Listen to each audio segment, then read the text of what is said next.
July August গণ অভ্যুত্থান বাংলাদেশের ইতিহাসে এক রক্তাক্ত অধ্যায়। যে আন্দোলনকে ঘিরে লাখো মানুষ স্বপ্ন দেখছিল ন্যায় বিচার আর পরিবর্তনের, আজ সেই আন্দোলনের বিচার প্রক্রিয়াকেই ঘিরে উঠছে ভয়ঙ্কর প্রশ্ন। Police bureau of investigation PBI এর সাম্প্রতিক তদন্তে উঠে এসেছে চাঞ্চল্যকর সব তথ্য।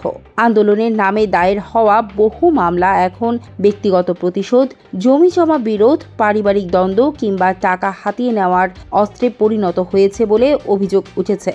তদন্তে দেখা গেছে পরকীয়াজনিত হত্যাকাণ্ডকে জুলাই হত্যাকাণ্ড হিসেবে উপস্থাপন করা হয়েছে। জমি বিরোধকে গুম বা হত্যা মামলা বানানো হয়েছে। এমনকি জীবিত ব্যক্তিকেও মৃত দেখিয়ে মামলা দায়েরের ঘটনা মিলেছে। কোথাও পাওনা টাকা না দিতেই মামলা, আবার কোথাও ডিভোর্সের প্রতিশোধ নিতে নিজের ছেলেকে ব্যবহার করে সাবেক স্ত্রী ও শ্বশুর বাড়িকে ফাঁসানোর অভিযোগ উঠেছে। পিবিআই বলছে, অনেক ক্ষেত্রে বাদী নিজেই জানে না আসামির নামে কি মামলা হয়েছে।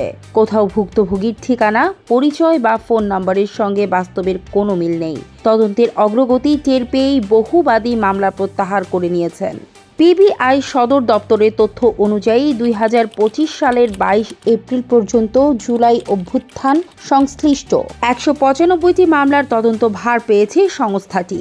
এর মধ্যে ২৪টি মামলায় কোনো প্রমাণ মেলেনি, ২০টি মামলা বাদীপক্ষ নিজেরাই তুলে নিয়েছে।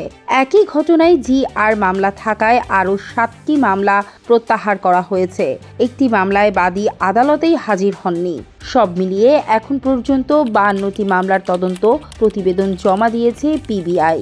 বর্তমানে তদন্তাধীন রয়েছে 53টি মামলা, আর 90টি মামলার সত্যতা পাওয়া গেছে। মোট নিষ্পত্তি হওয়া মামলার সংখ্যা 142টি।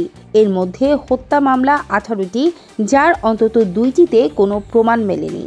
সবচেয়ে চাঞ্চল্যকর ঘটনাগুলোর একটি, রফিকুল ইসলাম নামে এক ব্যক্তি দাবি করেন তার ছেলে আবু সাইয়েদ খোকন জুলাই আন্দোলনে আহত হয়ে চিকিৎসাধীন অবস্থায় মারা গেছেন। কিন্তু তদন্তে নেমে পিবিআই পায় ভিন্ন তথ্য। সত্য সামনে চলে আসছে বুঝতে পেরে বাদী শেষ পর্যন্ত আদালত থেকে মামলাটি প্রত্যাহার করে নেন। শ্রীপুরে পরকীয়াজনিত একটি হত্যাকাণ্ডেও জুলাই হত্যা মামলা হিসেবে চালানোর চেষ্টা করা হয়েছিল। ঘটনা ফাঁস হওয়ার আশঙ্কায় সেই মামলাও পরে তুলে নেওয়া হয়।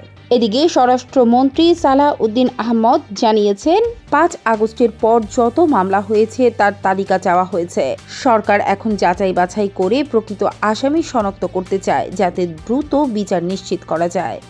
একটি গণ অভ্যুত্থান শুধু রাজনৈতিক ঘটনা নয়, এটি একটি জাতির আত্মত্যাগের ইতিহাস।